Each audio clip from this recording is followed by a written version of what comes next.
Olá, muito boa tarde a você que nos acompanha aqui pelo Notícias Agrícolas. No ar, nosso tradicional boletim para acompanhar como anda a comercialização e a precificação da arroba do boi. Nosso convidado hoje é o Fernando Henrique Iglesias, Safras e Mercado, que já está aqui conosco. Seja bem-vindo, Fernando. Mais uma vez, obrigado pela sua participação conosco aqui no Notícias Agrícolas. Semana começando aí com que cara, quais são as novidades aí para o mercado? Se é que dá para falar em novidade, né, Fernando? A gente tem visto aí um mercado estável aí ao longo dos últimos tempos, ao longo das últimas várias semanas aí, e parece que está difícil de sair desse patamar, né? Boa tarde a todos. É um prazer participar aqui mais uma vez. Enfim, a gente está num período longo de acomodação, há mais de 40 dias aí de acomodação de preços.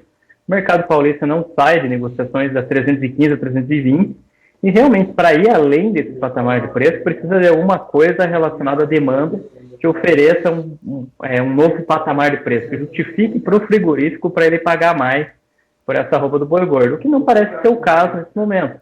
Os frigoríficos ainda desfrutam de uma posição bem confortável em suas escalas de abate. Algumas unidades já estão sinalizando acima de 7 dias úteis.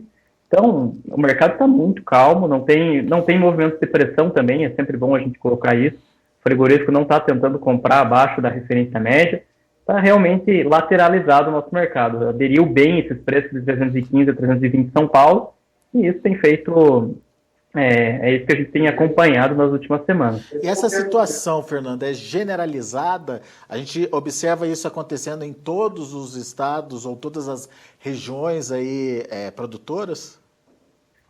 Olha, Mato Grosso do Sul tem sido uma exceção. A gente viu negócios acima da referência média no mercado sul-mato-grossense. A gente viu negociações a partir de R$315 por arroba ali em Dourados, Campo Grande, chegou até 318 para animais que padrão China. Equiparando com São Paulo, praticamente, então. Exatamente. O diferencial de base entre São Paulo e Mato Grosso do Sul encurtou bastante. Praticamente mesmo nível de preço. Tá? O que aconteceu em São Paulo esse ano? A gente observou um crescimento da oferta de animais confinados no mercado paulista, e isso está oferecendo essa sustentação aí para o mercado, oferecendo essa tranquilidade para o frigorífico para compor suas escalas de abate. Esse aumento da oferta de animais confinados em 2021 está fazendo essa diferença na hora do frigorífico escalar, fazer essa escala de abate. Mas esse aumento da disponibilidade de animais confinados é um aumento planejado pelos frigoríficos? É a atratividade do negócio que fez aumentar esse volume disponibilizado? Qual que é a análise, Fernando? A questão do avanço do confinamento em São Paulo tem muito a ver também com a logística. Tem muitos frigoríficos habilitados a exportar ali em São Paulo. Então, por uma questão de proximidade, houve essa ampliação do confinamento. A gente observou isso, esse movimento em 2021, que a gente conversa com confinadores, com frigoríficos, etc. Estão apontando realmente para um avanço do confinamento em função dessa questão que tem uma grande concentração de praças habilitados a exportar para a China, por exemplo, no mercado paulista. Então, por questão de logística, houve essa ampliação do confinamento em São Paulo. E agora está aparecendo mais animais aí para a escala. Você tinha me falado do contrato a termo começando a aparecer aí. Isso pode trazer alguma pressão nas cotações? Por enquanto, apesar de ter entrada de animais a termo no mercado, frigorífico usando confinamento próprio para compor escala de abate, por enquanto a gente não vê movimento de pressão. Isso que mais chama atenção. A escala de abate está longa, está confortável, e mesmo assim o frigorífico mantém esse nível de preço e mantém o mercado fluido. A gente vê as negociações acontecendo em bom nível, né, entre 315 e 320 reais a arroba. O mercado não está travado. O preço está ali acomodado, mas as negociações estão rodando, está acontecendo o negócio. No final das contas, é aquele tradicional equilíbrio entre oferta e demanda, certo?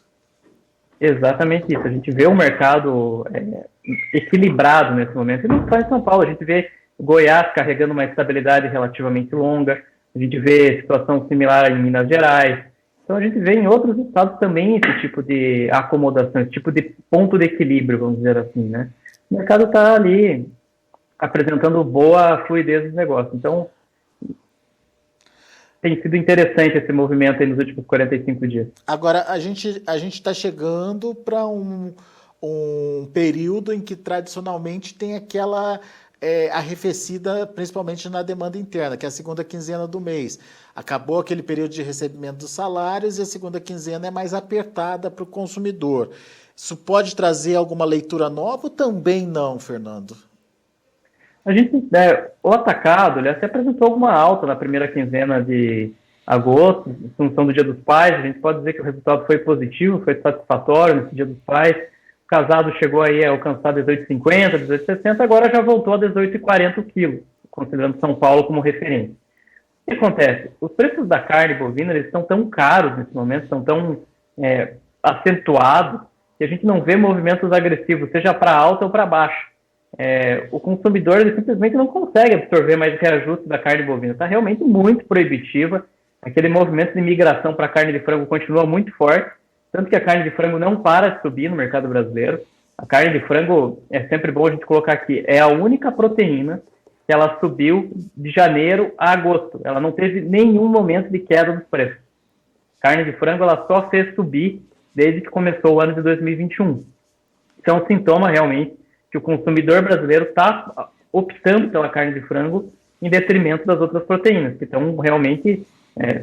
todo mundo aqui é consumidor, vai no supermercado fazer compras, né, e percebe que a carne bovina realmente está num patamar muito proibitivo mesmo. Bom, fazendo uma leitura mais ampla dessa situação que você colocou aí, existe então realmente uma retomada da economia acontecendo, mas não a ponto de sobrar dinheiro para investir em carnes mais caras. Você aumenta o consumo das carnes mais baratas em detrimento das mais caras. É isso, Fernando? É exatamente isso. Além disso, o que a gente tem que analisar é o seguinte: tem uma perspectiva de aumento da taxa básica de juros esse ano para controlar essa inflação. A gente sabe que a inflação está descontrolada. E o que acontece? Conforme você vai aumentando a taxa de os juros, você vai desestimulando o crédito. Quando você desestimula o crédito, você dá uma desacelerada na atividade econômica. Por mais que o Brasil esteja em processo de retomada, ele está em função da vacinação, essa alta da taxa básica de juros ela pode produzir esse efeito na economia e pode não ter um crescimento tão grande assim quanto o esperado.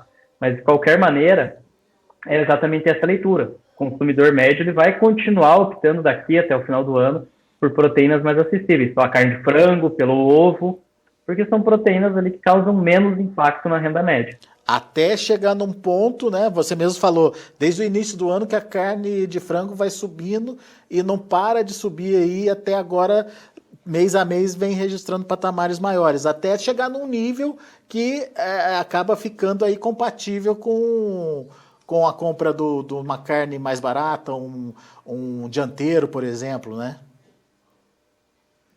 O que a gente coloca aqui, a carne de frango, mesmo com toda essa alta, ela é em torno de 2 vezes mais barata, mais competitiva que o dianteiro, em torno de 3 vezes mais competitiva que o corte traseiro. Então, mesmo com o frango perdendo competitividade, que o que aconteceu nas últimas semanas foi isso, o frango acabou perdendo competitividade em relação à carcaça suína, em relação ao corte traseiro, em relação ao corte dianteiro, mesmo assim ela é muito mais acessível, ela é muito mais barata. Então, na hora de optar, na hora de fazer a compra do mês, o consumidor brasileiro vai para a carne de frango. É aquela coisa, 2 quilos, 2 por 1, né? Exatamente. Alimenta Exatamente. mais tempo ou mais gente pelo mesmo preço aí. Então, é a conta que tem que se fazer mesmo, enfim, diante de uma condição como essa.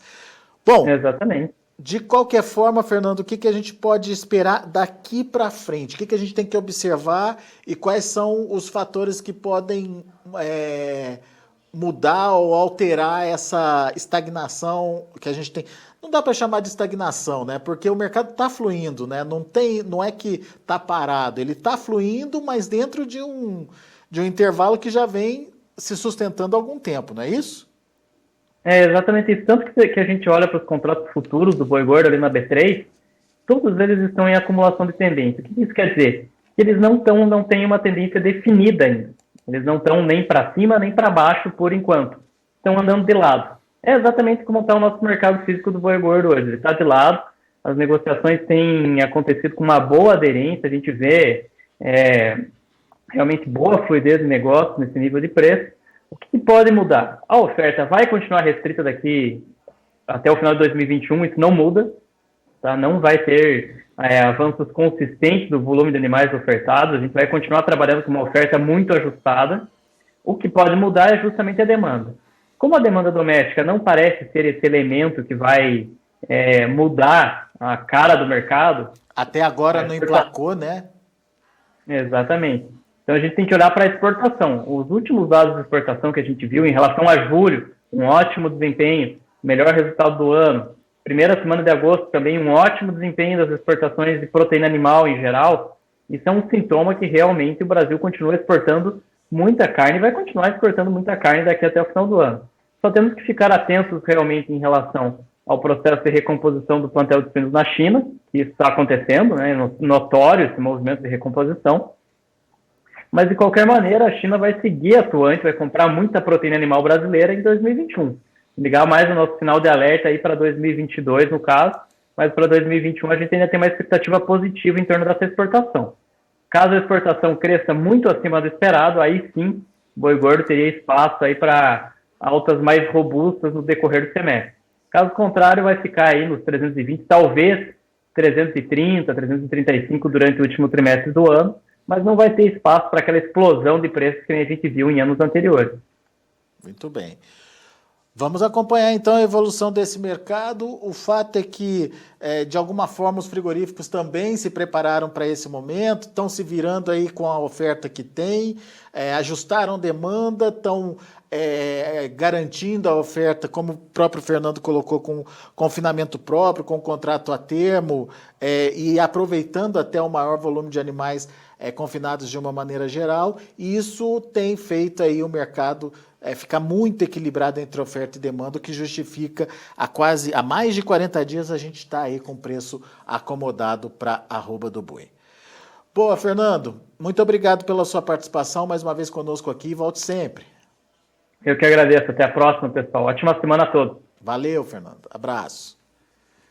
Tá aí Fernando Henrique Iglesias, Safras e Mercado, aqui com a gente no Notícias Agrícolas. Vamos ver os preços, vamos ver como estão as negociações lá da B3.